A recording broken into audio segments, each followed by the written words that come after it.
La Biblia lo llama el anticristo. Pero ¿quién es en realidad? ¿Dónde se levantará? ¿Estará hoy en el mundo? ¿Cómo podemos escapar de su impresionante poder? Las respuestas a estas preguntas serán contestadas por el pastor Esteban Bor en su presentación del tema titulado El cuerno pequeño y el hombre de pecado. Padre Celestial, gracias te damos por tu santa palabra, que es una guía segura en este mundo de rebelión y de pecado.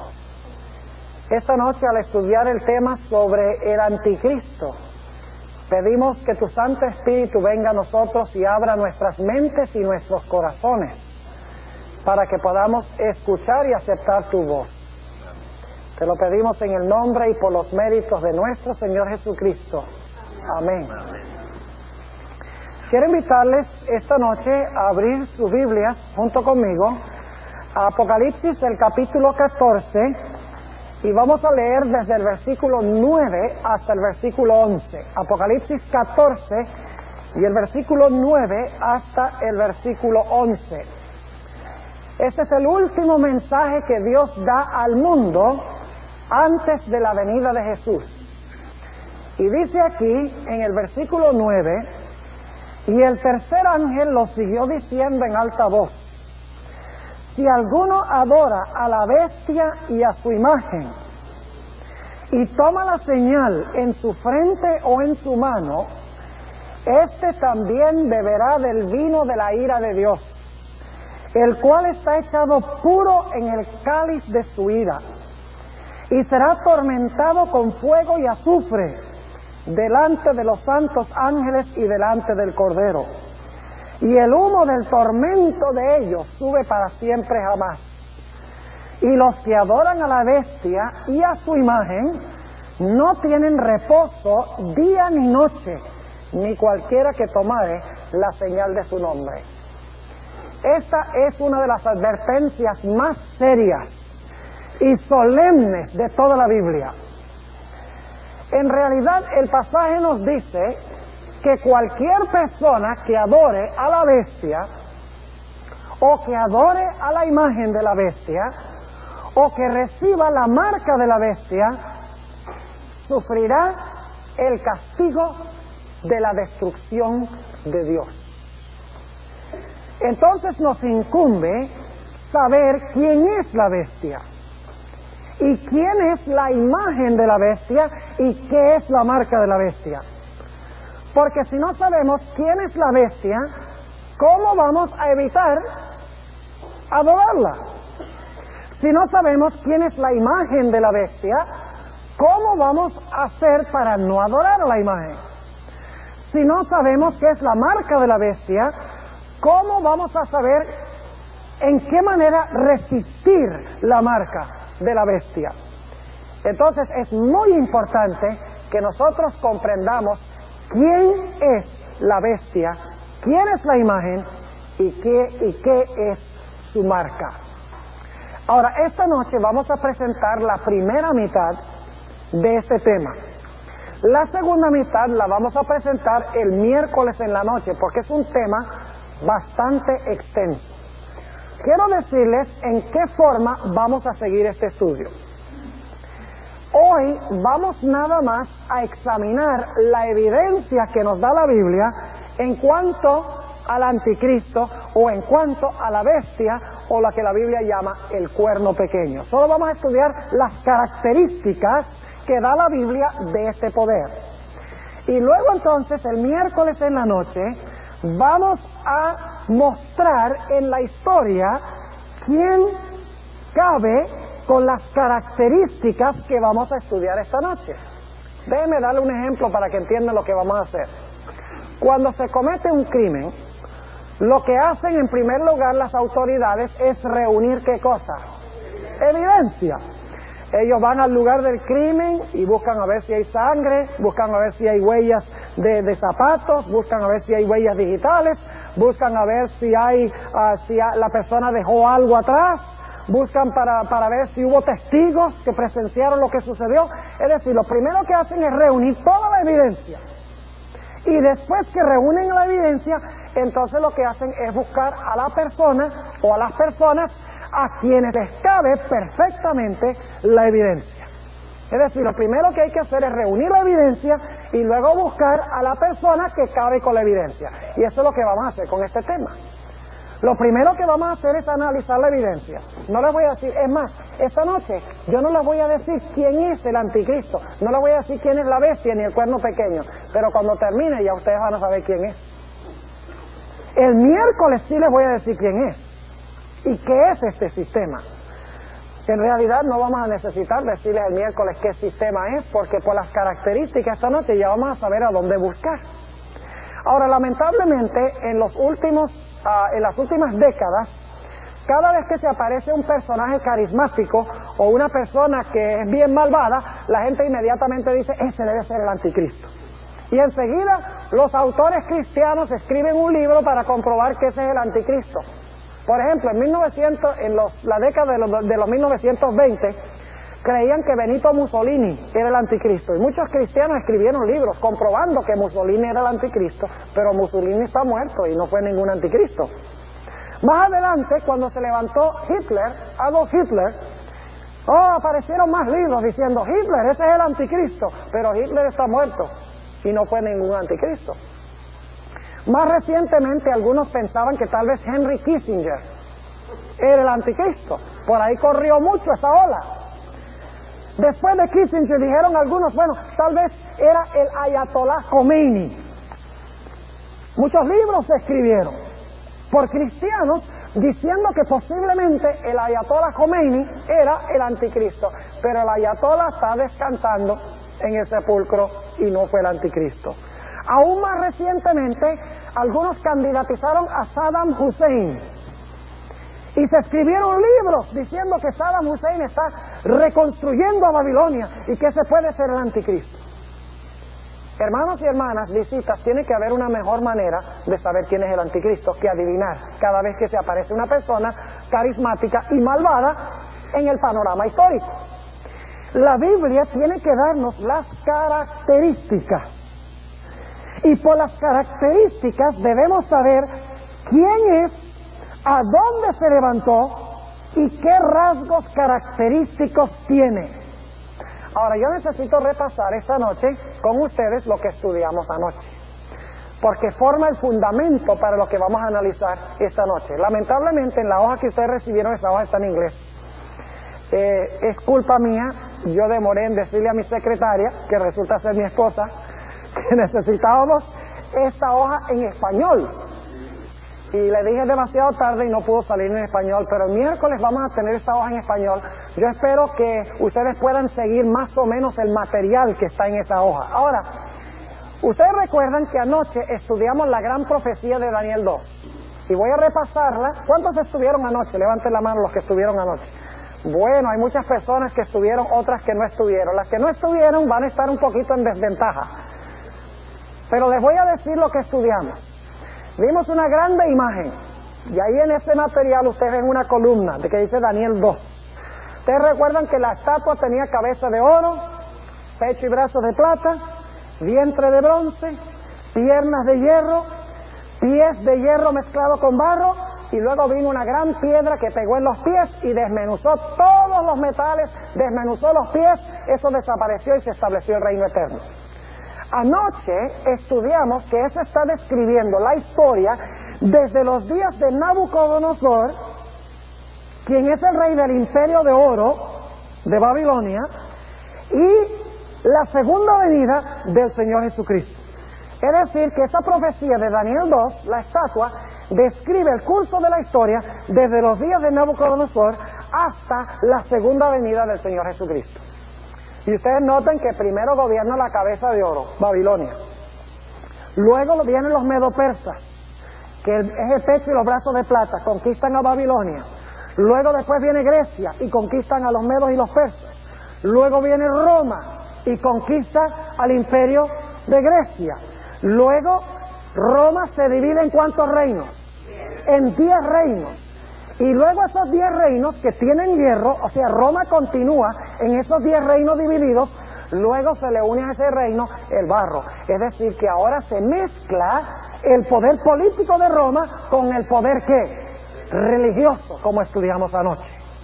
Ahora, en Daniel 7 tenemos nosotros la misma secuencia de reinos, pero en vez de usar metales, usa bestias. Ahora, aquí no tenemos tiempo para leer todos los versículos de Daniel 7. Ustedes tienen en el cuadro allí la secuencia de poderes de Daniel 7, pero yo quiero que ustedes me escuchen ahora la secuencia de bestias y luego entonces van a ir a su casa y van a examinar, van a leer Daniel 7 de principio a fin y van a encontrar que la secuencia de bestias que yo les voy a mencionar esta noche es la misma secuencia que presenta Daniel 7. En Daniel 7, en vez de una cabeza de oro, tenemos un león. El oro es el rey de los metales, el león es el rey de la selva. El león es amarillo y el sol también, el oro también. Luego después tenemos, en vez de pecho y brazos de plata, tenemos un oso. En lugar del vientre de bronce tenemos un leopardo. En lugar de las piernas de hierro tenemos un dragón. Se conoce como la bestia terrible, pero es un dragón. En lugar de los 10 dedos de los pies, el dragón tiene ¿cuántos cuernos? 10 cuernos. Y en lugar del barro, que se une con el hierro en los pies, tenemos un cuerno pequeño. ¿Me están viendo la secuencia? Oro, león. Plata, oso. Bronce, leopardo. Hierro, dragón. 10 dedos, 10 cuernos. Barro, cuerno pequeño. ¿Vamos bien? Ahora ustedes recuerdan que Babilonia gobernó desde el año 605 hasta el año 539. En el 539 empezó a gobernar Medo-Persia hasta el año 331. Pero Medo-Persia cayó en el año 331 y empezó a gobernar Grecia, que gobernó hasta el año 168 a.C. Pero luego el Imperio Romano conquistó a Grecia y Roma gobernó desde el 168 a.C. hasta el 476 después de Cristo. Y en el 476 después de Cristo fue que Roma quedó dividida en 10 reinos. Hay un famoso historiador que se llama Eduardo Gibbon, que escribió una serie de tomos que se llaman The Decline and Fall of the Roman Empire, el declive y la caída del Imperio Romano. Y él es la autoridad reconocida en la historia del Imperio Romano, es el catedrático en eso. Y él dice que los 10 reinos se establecieron en el año 476, se terminaron de establecer los 10 reinos. Eso es un detalle muy importante. Y luego después de los 10 reinos vamos a encontrar que se levanta el cuerno pequeño. Ahora vamos a Apocalipsis 13 y vamos a notar que en Apocalipsis 13 se presentan los mismos poderes. Apocalipsis el capítulo 13 y vamos a empezar leyendo en el versículo 1.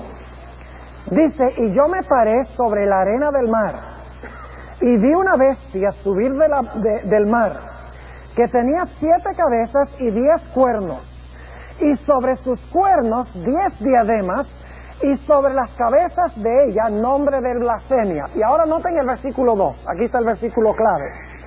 La bestia que vi era semejante a un leopardo, sus pies como de oso, su boca como boca de león, y el dragón le dio su poder y su trono y grande potestad. Ahora, ¿dónde hemos visto antes estas bestias que se mencionan aquí en Apocalipsis 13:2? En Daniel 7. Pero yo quiero que ustedes noten algo muy interesante. En Daniel 7 el orden de las bestias es león, oso, leopardo, dragón. Mientras que en Apocalipsis 13 es dragón, leopardo, oso, león. Nótenlo otra vez. La bestia que vi era semejante a un leopardo, sus pies como de oso y su boca como de león, y el dragón le dio su poder. Ahora, ¿por qué razón cuando Daniel ve las bestias habla de león, oso, leopardo y dragón, mientras que cuando Juan escribe, él ve dragón, leopardo, oso, león? Es muy sencillo, está funcionando lo que hablamos anoche, el historicismo. Cuando Daniel escribe, ¿cuál es el poder que está gobernando? El león. Y por lo tanto Daniel mira hacia adelante, dice, bueno, después del león viene el oso, después del oso el leopardo, después del leopardo viene el dragón, luego los 10 cuernos y entonces viene el cuerno pequeño. Pero lo que hace Juan, él está escribiendo en el tiempo del dragón, del Imperio Romano. Y por lo tanto dice, el dragón, y vamos a ver en un momento, el dragón le da su poder a la bestia, pero antes del dragón estaba el leopardo, el oso y el león. Es decir, Daniel está mirando hacia adelante, mientras que Juan está mirando hacia atrás. ¿Me están siguiendo? Ahora, en Apocalipsis 13, notemos que este dragón tiene ¿cuántos cuernos? Vamos a Apocalipsis 12 y el versículo 3, para que ustedes vean el dragón cuántos cuernos tiene. Dice en el versículo 3, y fue vista otra señal en el cielo, he aquí un grande dragón bermejo que tenía 7 cabezas y 10 cuernos, y en sus cabezas 7 diademas. ¿Cuántos cuernos tiene este dragón? Tiene 10 cuernos. ¿Cuántos cuernos tenía el dragón de Daniel 7? 10 cuernos. Ahora, quiero que noten que en Apocalipsis el capítulo 13 tenemos un dragón que tiene ¿cuántos cuernos? 10 cuernos. Pero antes de ese dragón estaba el leopardo, oso y el león. Y luego ese dragón que tiene 10 cuernos le da su poder ¿a quién? A la bestia. ¿Me están siguiendo o no?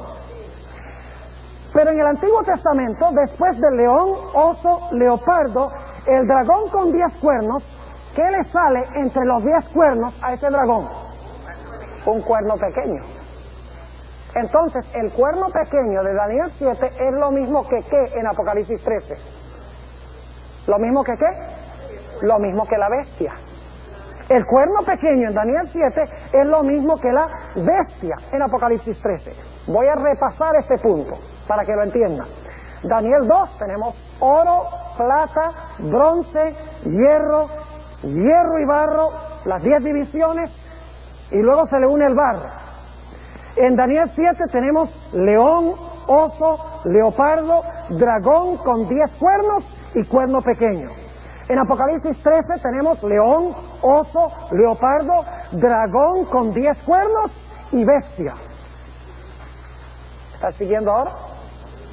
Ahora, ¿qué fechas tenemos? Para esos 3 capítulos tenemos la fecha Babilonia 605 al 539. Medo-Persia 539 al 331. Grecia del 331 al 168 a.C. El dragón o Roma gobierna desde el 168 a.C. hasta el 476 después de Cristo. Los 10 reinos están establecidos en el 476. Y luego entonces se levanta ¿quién después de eso? El cuerno pequeño o la bestia. Ahora vamos a notar las características de este poder. Vamos a notar, yo tengo 18 características aquí. Y obviamente va a ser muy difícil cubrirlas todas, pero vamos a cubrir hasta donde nos alcance el tiempo. La primera característica que quiero que notemos es Daniel 7 y el versículo 2. ¿De dónde se levantan estas bestias? Dice en Daniel 7:2, habló Daniel y dijo, veía yo en mi visión de noche, y he aquí que los 4 vientos del cielo combatían en la ¿qué? En la gran mar. Y 4 bestias grandes, diferentes la una de la otra, subían ¿de dónde? Subían del mar. ¿De dónde se levantan estas bestias? Del mar. ¿De dónde se levanta la bestia de Apocalipsis 13? También del mar. Ahora, en la Biblia, ¿qué representa el mar? En Apocalipsis 17:15 dice, las aguas que viste, donde se sienta la ramera, son muchedumbres, naciones, lenguas y pueblos. Es decir, que debemos buscar esta bestia que tiene el cuerno pequeño, se levanta en un lugar a donde hay mucha gente, muchas aguas. porque estas bestias salen de las aguas. Ahora ustedes dicen, bueno, pero eso puede ser casi cualquier parte del mundo. Bueno, vamos a ir especificando a medida que vamos avanzando. La primera característica que queremos notar es que este dragón, que luego le sale el cuerno pequeño, se levanta a donde hay muchedumbres de gente. Ahora vamos a notar nuestra segunda característica. Vamos a Daniel 7 y el versículo 8. Daniel 7 y el versículo 8. Dice, estando yo contemplando los cuernos, es decir, los 10 cuernos, he aquí que otro cuerno pequeño subía, ¿qué cosa? Entre ellos. Ahora, esto es una característica muy importante. Dice que el cuerno pequeño subía entre ellos. Ahora, escuchen bien. El cuerno pequeño sale de la cabeza del dragón. Vamos un paso más atrás. ¿Los 10 cuernos salen de la cabeza del dragón? Sí. Primero gobierna el dragón, luego le salen 10 cuernos y luego sale uno, ¿qué? El pequeño. Ahora, aquí viene el punto. ¿Sale el cuerno pequeño de la cabeza del dragón? Sí. ¿Y qué representa el dragón? ¿Qué poder representa el dragón? ¿Qué imperio representa el dragón? Roma. Y ustedes dicen, ¿cómo sabemos eso? Recuerden que ya hemos estudiado Daniel, Apocalipsis 12, 1 al 5, donde la mujer estaba con una simiente en el vientre. Y cuando iba a tener esa simiente, que es Cristo, se apareció el dragón para comerse al niño cuando hubiera nacido. Pregunto, ¿qué imperio estaba gobernando cuando el dragón trató de matar a Jesús? Roma. Entonces, este cuerno pequeño se levanta de la cabeza del dragón, que es Roma, ¿verdad? Eso significa que el cuerno debe ser, ¿qué? Romano. ¿Sí me están entendiendo o no? Que los veo como un poquito perplejos. La cuarta bestia, el dragón, es Roma, ¿cierto?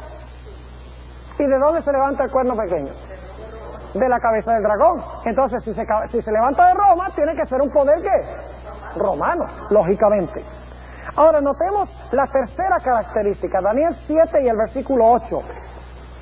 Dice, estando yo contemplando los cuernos, es decir, los cuernos que están en la cabeza del dragón. Dice, he aquí que otro cuerno pequeño subía, ¿de dónde? De la cabeza del dragón, ¿verdad? Entre ellos. ¿Entre cuáles? Entre los 10. Ahora aquí viene la pregunta. Geográficamente, ¿dónde están esos 10? Esos 10, ¿dónde están los 10? Pregunto, ¿es en Europa? ¿Donde estaba el Imperio Romano, sí o no? ¿Cómo sabemos eso? ¿Recuerdan los pies de la imagen? ¿Tenían los pies hierro? ¿Continuó Roma en los pies? Claro que sí. Aquí tenemos el cuerno pequeño que se levanta de la cabeza del dragón, pero dice que sube entre los 10 cuernos. Roma fue la que se dividió en 10 reinos, es lo que hoy es Europa. Y dice que el cuerno pequeño se levanta entre los 10, lo cual significa que el cuerno pequeño, el anticristo, tiene que levantarse en el África, en Asia, en Australia. ¿En qué continente? En Europa. Porque ahí fue que se establecieron los 10 reinos. ¿Me están siguiendo? Tiene que ser un cuerno romano, tiene que levantarse geográficamente a donde estaban los 10 cuernos. ¿Vamos bien? Así que tenemos 3 características. 1, se levanta donde hay mucha gente. 2, se levanta de la bestia que representa Roma. 3, se levanta entre los 10 reinos, que es en Europa, a donde estaba el Imperio Romano. Ahora vamos a nuestra cuarta característica. Vamos a Daniel, el capítulo 7 y el versículo 24. Daniel 7 y el versículo 24. Y dicho sea de paso, déjenme enfatizar un punto. Escuchen lo que voy a decir. Este dragón, cuando se levanta, no tiene los 10 cuernos en la cabeza. Cuando se levanta, gobierna y luego, después de gobernar, le salen los 10. Y después que los 10 existen por un rato, le sale el pequeño. Es decir, Roma tiene 3 etapas. Y usted dice, ¿cómo sabemos eso? Bueno, vamos a leer Daniel 7 y el versículo 23. Digo así, la cuarta bestia será un cuarto reino en la tierra. ¿Qué reino es ese? Roma, el dragón, muy bien. El cual será más grande que todos los otros reinos y a toda la tierra devorará y la hollará y la despedazará. Y ahora escuchen el versículo 24. Y los 10 cuernos significan que de aquel reino se levantarán 10 reyes. ¿De cuál reino? Entonces yo pregunto, ¿Roma existe primero y luego le salen los 10?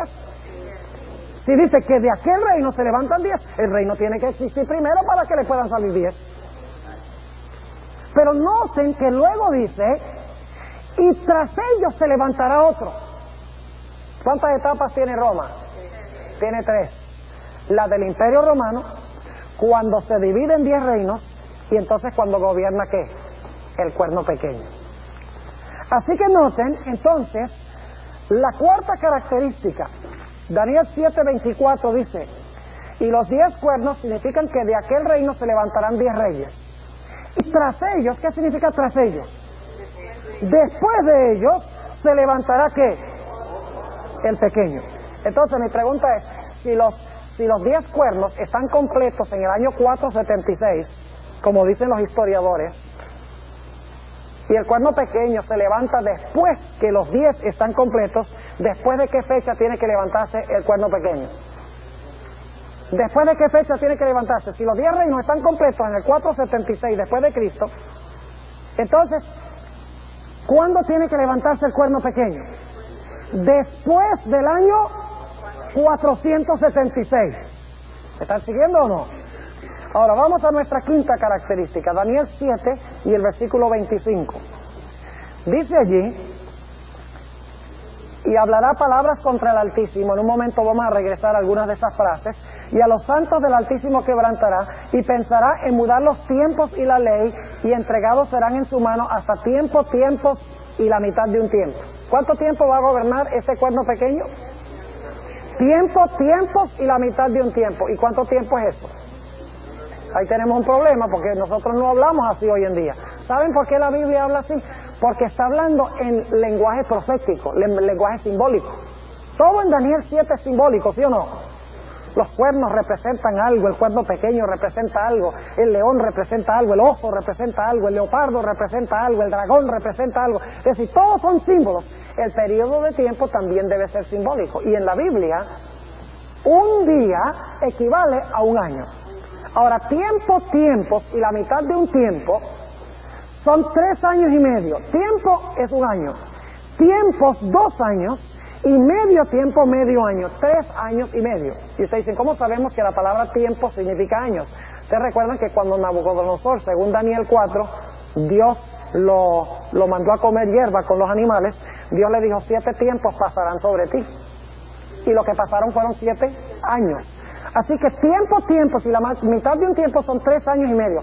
Pero en la Biblia cada año tiene 360 días. El año profético de la Biblia tiene 360 días. Ahora, si ustedes entonces toman 3 años y medio y lo multiplican por 360 días, cada uno de esos 3 años y medio, ¿cuánto tiempo les da? Les da 1000, y ustedes pueden hacer la operación, les da 1260 días. Pero ahora escuchen bien, si el año bíblico tiene 360 días, entonces el mes bíblico tiene que tener ¿cuántos días? Tiene que tener 30. ¿Cómo sabemos eso? Lo único que tienen que hacer es multiplicar 12 por 30, ¿y cuánto les da? 360. Ahora, en el libro de Apocalipsis, el capítulo 13 y el versículo 5, hablando de la bestia, dice que la bestia gobierna 42 meses. En Daniel 7 dice que el cuerno pequeño gobierna tiempos y la mitad de un tiempo.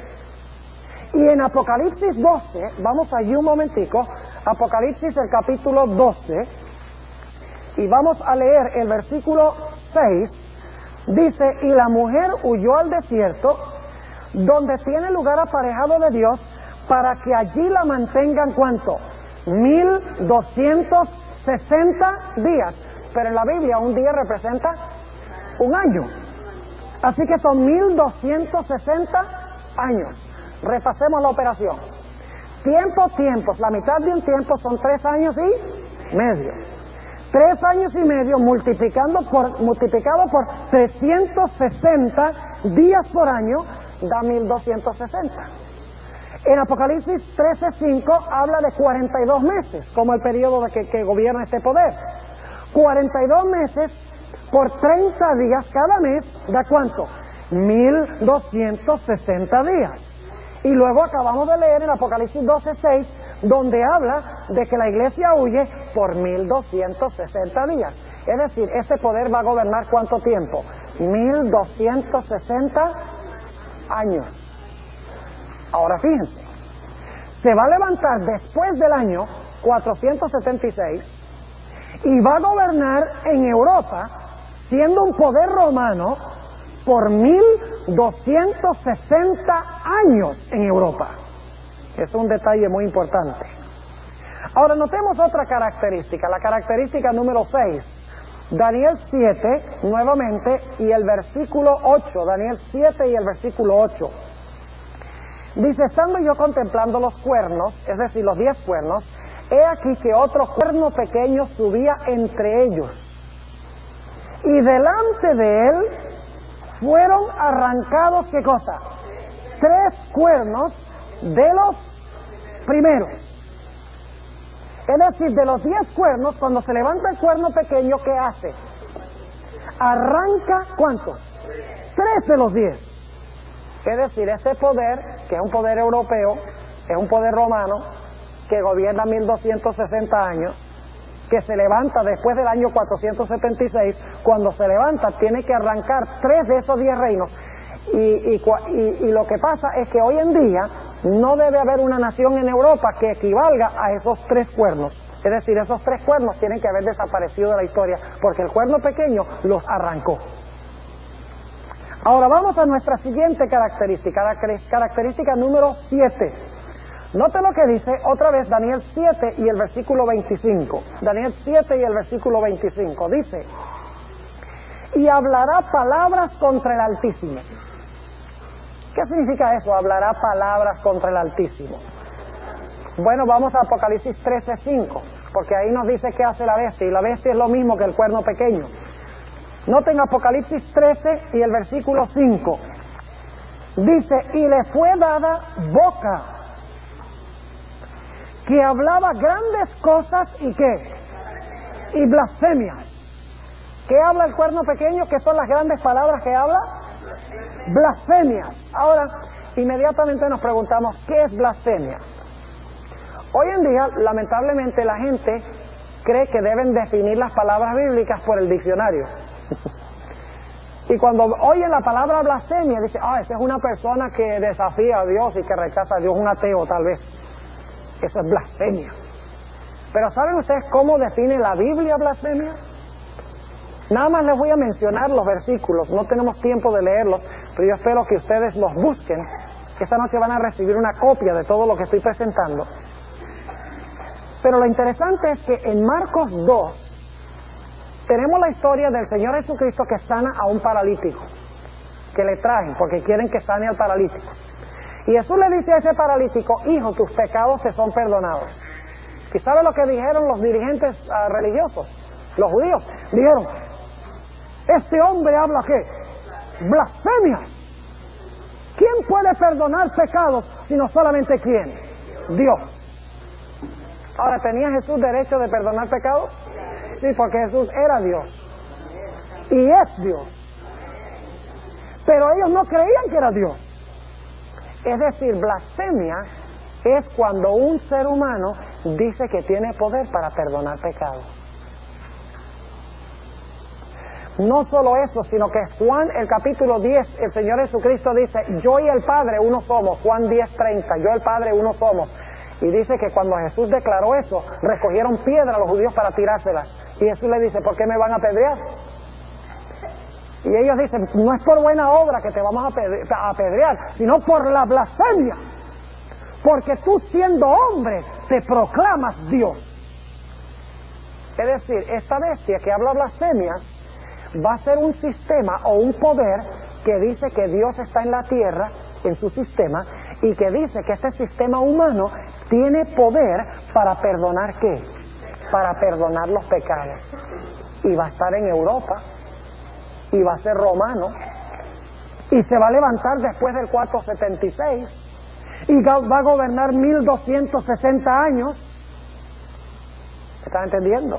Están empezando a captar un cuadro interesante que presenta la Biblia. Ahora vamos a notar otra característica, Daniel 7 y el versículo 21. Daniel 7:21 dice: y veía yo que este cuerno hacía ¿qué? Guerra contra los santos y los ¿qué? Es decir, este cuerno iba a ser un cuerno perseguidor de los hijos de Dios. Iba a destruir a los hijos de Dios.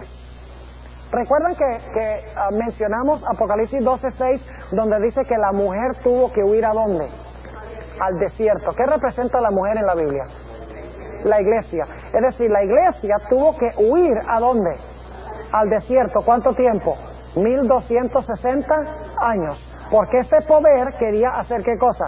Quería destruirla. Entonces yo quiero preguntarles, hermanos y hermanas, ¿la iglesia que existió durante estos 1260 años era la iglesia popular o era la iglesia perseguida? Era la iglesia perseguida. Note lo que dice Daniel 7:25 sobre esta misma característica. Dice Daniel 7 y el versículo 25: y hablará palabras contra el Altísimo, y a los santos del Altísimo ¿qué? Quebrantará. Es decir, iba a perseguir al pueblo de Dios. Vamos a Apocalipsis 13, para que vean que la bestia es lo mismo, hace la misma cosa. Apocalipsis el capítulo 13, y vamos a leer el versículo 7. Dice, hablando de la bestia: y le fue dado hacer guerra contra los ¿qué? Contra los santos y vencerlos. ¿Es lo mismo que hizo el cuerno pequeño? Entonces, ¿el cuerno pequeño y la bestia son el mismo poder? Entonces debemos buscar un poder europeo, un poder romano, que profesa tener a Dios en la tierra, que profesa tener poder para perdonar pecados, que gobernó por 1260 años, y que fue un poder que destruyó a los que no estaban de acuerdo con ella, o con él. Ahora vamos a notar nuestra siguiente característica.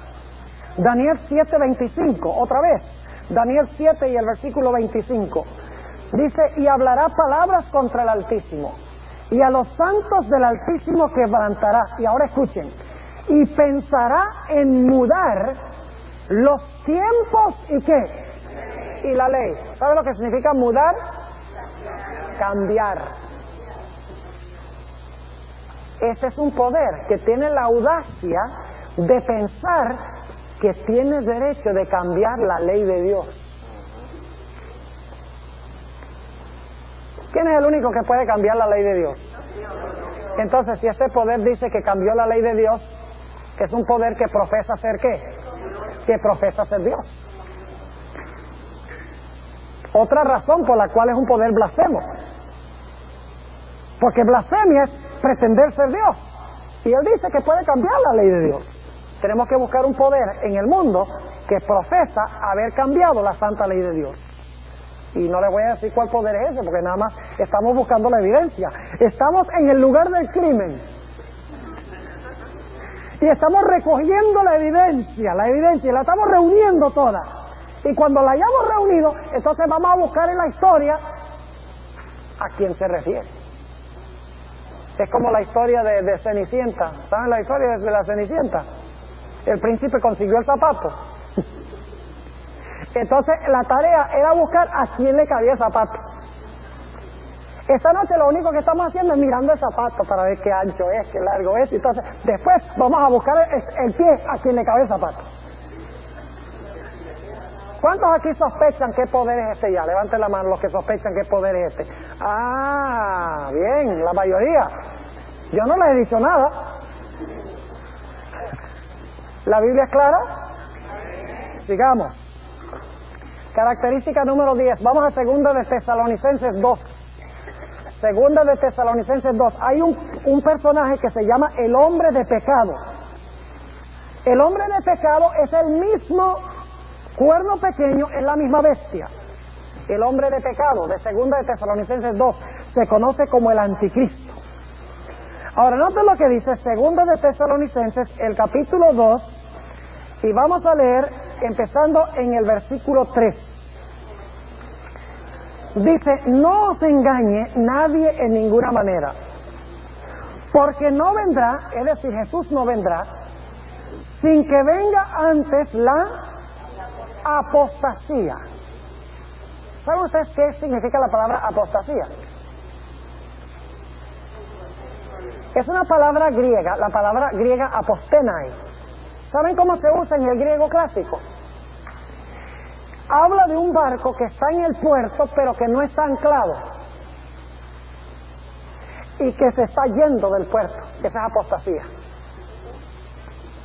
Es decir, es gente que pertenece a la iglesia pero que no están anclados en la verdad y por lo tanto, ¿qué pasa? Se están extraviando del puerto. Ahora dice, sin que antes venga la apostasía y se manifieste el hombre de pecado, el hijo de perdición. Ahora, paremos allí un momentico. El hijo de perdición. ¿Cuál es el único otro personaje en la Biblia que se le llama el hijo de perdición? No es Satanás, es Judas. Vamos a Juan 17:12. Aunque ciertamente Satanás es el gran hijo de perdición. La Biblia no le da el nombre específicamente. Solo una otra persona en toda la Biblia tiene el nombre hijo de perdición. Y el hombre de pecado, que es lo mismo que la bestia, lo mismo que el cuerno pequeño, su nombre es hijo de perdición. Ahora notemos lo que dice Juan 17 y el versículo 12. Juan 17 y el versículo 12. Jesús está hablando de Judas Iscariote. Y dice lo siguiente. Cuando estaba con ellos en el mundo, yo los guardaba en tu nombre. A los que me diste yo los guardé, y ninguno de ellos se perdió, sino el hijo de perdición, para que la escritura se cumpliese. ¿Qué nombre tenía Judas? El hijo de perdición. ¿Qué nombre tiene el cuerno pequeño, la bestia, este sistema? El hijo de perdición. Ahora, yo pregunto una cosa, ¿qué clase de personaje era Judas? Ese era un ateo, ¿verdad? Ese desafiaba abiertamente a Jesús. ¿Era uno de los 12? Era uno de adentro, del círculo de adentro. Pero era un traidor. No era un enemigo de afuera, sino que era un enemigo de adentro. Del círculo de cristianos. Por eso dice en 1 de Juan, salieron de nosotros, pero no eran de nosotros. Porque muchos hoy en día creen que el anticristo va a ser un personaje blasfemo, ateo, malvado, que no tiene nada que ver con la iglesia, que va a atacar y matar a la gente de la iglesia. Eso no es el cuadro que presenta la Biblia. La Biblia dice que el anticristo se va a levantar en la iglesia. El anticristo va a ser un poder que se levanta de adentro de la iglesia. Va a ser como Judas. Y dicho sea de paso, Judas entregó al Señor Jesucristo con un beso. Este poder va a estar cerca de Jesús, va a reclamar ser uno del círculo de Jesús, pero va a traicionar la causa de Jesús. ¡Qué tremendo! Ahora notemos otra característica aquí en 2 de Tesalonicenses 2, es decir, este poder va a ser un Judas, no se va a levantar de afuera de la iglesia, sino adentro de la iglesia cristiana. Note lo que dice 2 de Tesalonicenses otra vez. Y vamos a leer el versículo 3. No os engañe nadie en ninguna manera, porque no vendrá, es decir, Cristo no vendrá sin que venga antes la apostasía y se manifieste el hombre de pecado, el hijo de perdición, oponiéndose y levantándose contra todo lo que se llama Dios o que se adora, tanto que se asiente en el templo de Dios como Dios, haciéndose parecer Dios. ¿A dónde se va a sentar este anticristo? En el templo de Dios. ¿Y saben lo que muchos dicen? Bueno, entonces el templo de Jerusalén tiene que reconstruirlo para que se pueda sentar en el templo. Eso es su interpretación, dice. ¿Cómo se puede sentar en el templo de Dios si no se reconstruye el templo de Dios allá en Jerusalén? ¿Saben cuál es el problema con esa interpretación? El problema es que cuando Cristo, y esto lo hemos hablado antes, cuando Cristo salió del templo judío, en Mateo el capítulo 23, Él dijo, he aquí, vuestra casa os es dejada desierta. Y después Jesús habló de la destrucción del templo por los judíos haberlo rechazado a Él. Y nunca más En el resto del Nuevo Testamento se le llama el templo de Jerusalén, el templo de Dios.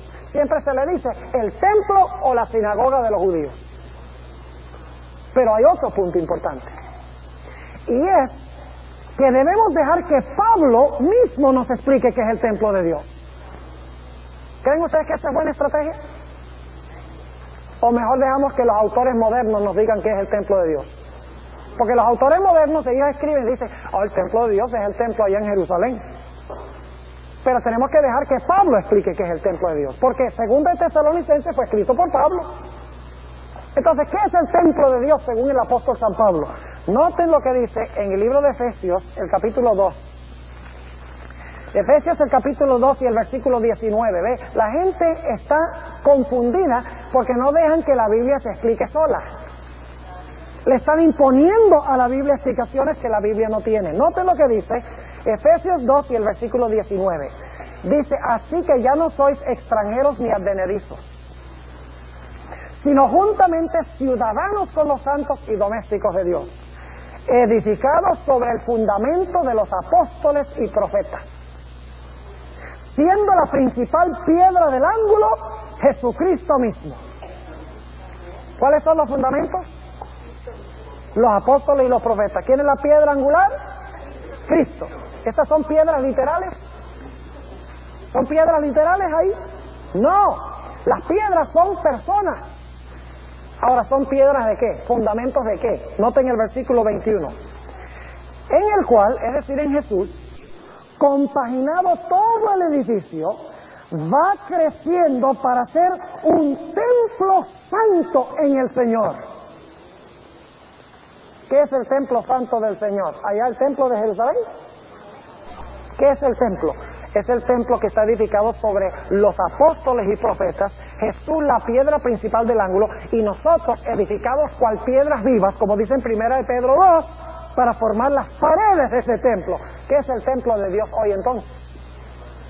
Es la iglesia. En 1 Corintios 3, 16 y 17, el apóstol Pablo dice, ¿no sabéis que sois templo del Espíritu Santo?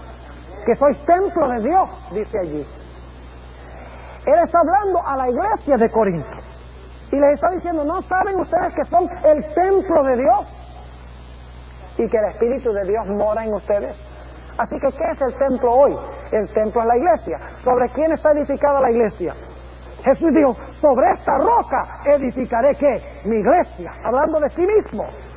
Es decir, la iglesia está edificada sobre los apóstoles y los profetas. Cristo es la piedra principal del ángulo y nosotros somos las piedras vivas que formamos las paredes de ese templo.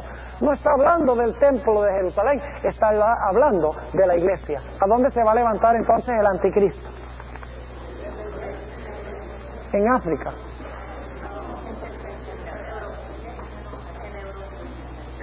En Europa.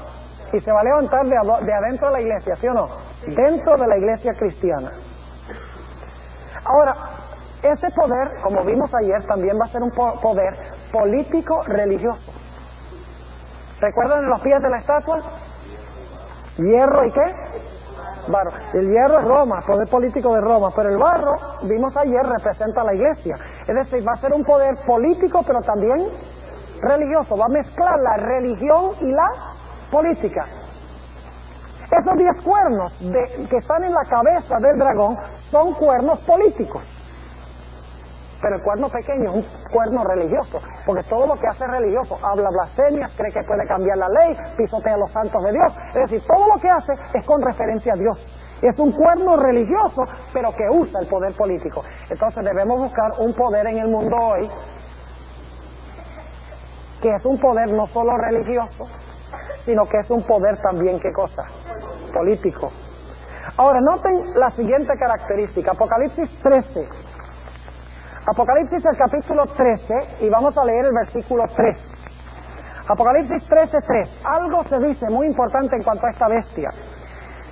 Dice, y vi una de sus cabezas como ¿qué? Como herida de muerte. ¿Qué iba a pasar con la bestia, con el cuerno pequeño? ¿Iba a recibir una qué? ¿Cuándo iba a recibir la herida mortal? ¿Cuándo creen ustedes? ¿Cuánto tiempo gobernó este cuerno? Según hemos estudiado. ¿Cuánto tiempo? ¿Ustedes creen que podía recibir la herida mortal antes de que terminaran los 1260 años? ¿Cómo podía recibir la herida antes de terminar de gobernar 1260 años? Entonces no hubiera gobernado 1260 años. Tiene que estar viva y funcionando 1260 años, y cuando terminen los 1260 años debe recibir ¿una qué? Una herida de muerte. Es decir, este poder que se levanta después del año 476, que gobierna en Europa por más de 1260 años, al final de los 1260 años debe recibir ¿una qué? Una herida mortal. Se le debe quitar su poder. Pero ahora viene la pregunta: ¿significa eso entonces que este poder después de eso desapareció y más nada? Note lo que dice otra vez el versículo 3. Dice: y vi una de sus cabezas como herida de muerte, y la llaga de su muerte fue ¿qué? Curada. Y se maravilló toda la tierra en pos de la bestia. Ahora fíjense qué interesante. Esta bestia, ese cuerno pequeño, este hombre, cuando terminara de gobernar los 1260 años, le iban a dar una herida mortal, se le iba a quitar su poder. Pero luego se le iba ¿a qué? A sanar la herida, y todo el mundo se iba a maravillar en pos de la bestia. Y dice la Biblia que ahora es que iba a imponer la marca de la bestia, iba a mandar a matar a todos los que no adoran la bestia ni reciben la marca de la bestia. Entonces yo pregunto, ¿este poder debe existir en el mundo hoy? ¿Debe ser que su herida se le está sanando o se le ha sanado? Claro que sí. Porque si recibió su herida mortal después de los 1260 años y esa herida va a ser sanada, ¿va a jugar este poder un papel muy importante en los últimos días de la historia? Claro que sí. Ahora notemos otra característica. Tenemos que avanzar más rapidito aquí. Quiero que noten Apocalipsis 13 y el versículo 18.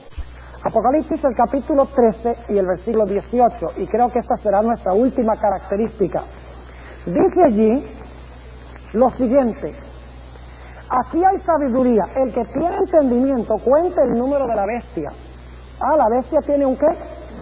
Un número, porque es el número de hombre, y el número de ella 666. Es decir, este poder, esta bestia tiene un número. Ahora aquí viene la pregunta: tiene un número, pero ¿cómo le saca usted un número a un poder? Vamos al versículo 17, donde está la clave. Dice en el versículo 17 aquí de Apocalipsis 13: y que ninguno pudiese comprar o vender, sino el que tuviera la señal, o el nombre de la bestia, o el número de su nombre. ¿Cómo se le saca el número a la bestia? Usando ¿su qué? Su nombre. Es decir, su nombre tiene un número. Pero ustedes dicen, ¿cómo yo le saco un número a un nombre? Déjenme explicarles cómo.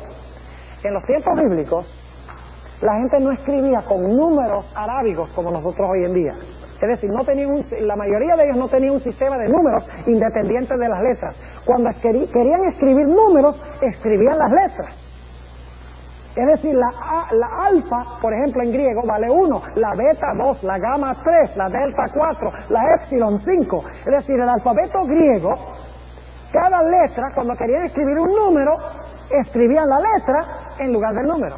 Ahora, si usted quiere saber cuál es el número del nombre de esta bestia, usted tiene que saber cuál es el nombre que él usa. Y entonces lo que tiene que hacer es darle el equivalente en números de cada letra. ¿Cuánto vale cada letra? Y entonces, al sumar el valor de cada una de las letras de su nombre, el total tiene que ser 666. Y eso lo vamos a hacer. Es decir, tiene un nombre blasfemo, según el versículo 1 del capítulo 13, cuyo valor es 666. Bueno, voy a mencionarle nada más 2 o 3 características rápidamente para terminar. En Apocalipsis 17 y el versículo 1 al 5 habla de una mujer ramera. Una mujer en las profecías representa una iglesia, ¿verdad? Y una mujer ramera representaría ¿qué clase de iglesia? Una iglesia falsa. ¿Y saben cómo se le llama a esta mujer ramera? Se le llama la madre. La madre. Es una iglesia madre, en otras palabras, según Apocalipsis 17, 1 al 5. Y no le estoy diciendo qué poder es. Ahora, si es madre, debe tener también hijos que se desprendieron de ella. Ahora, en Apocalipsis 17:2 dice que le da vino a las naciones. El miércoles les voy a dar un documento cuando salgan que demuestra que el vino representa falsas doctrinas. Es un sistema religioso que enseña falsas doctrinas que no están en la Biblia. Y última característica es que este poder tiene una marca de su poder que se conoce como la marca de la bestia. ¿Tienen ustedes alguna duda en cuanto a quién es este poder? Yo les digo que la Biblia y la historia claramente identifican qué es este poder. No hay más que uno solo que quepa con las características. Que se haya levantado donde hay muchedumbres, que se haya levantado de Roma, que se haya levantado en Europa, que se haya levantado después del año 476, que haya gobernado 1260 años, que haya levantado o desarraigado 3 cuernos, que diga que tiene a Dios en la tierra y que tiene el poder de perdonar pecados, que fue un poder perseguidor durante su dominio, que dice haber cambiado la ley, que se levantó dentro del templo o de la iglesia, que es como Judas, que es del círculo mismo de Jesús, que es un poder político religioso, que es un poder que recibió una herida mortal, que es un poder que se le está sanando ahora la herida mortal, que es un poder que tiene un nombre que da 666, que es un poder que se le llama la madre y que es un poder que le da falsas doctrinas a las naciones de la tierra y que tiene una marca que se conoce como la marca de la bestia.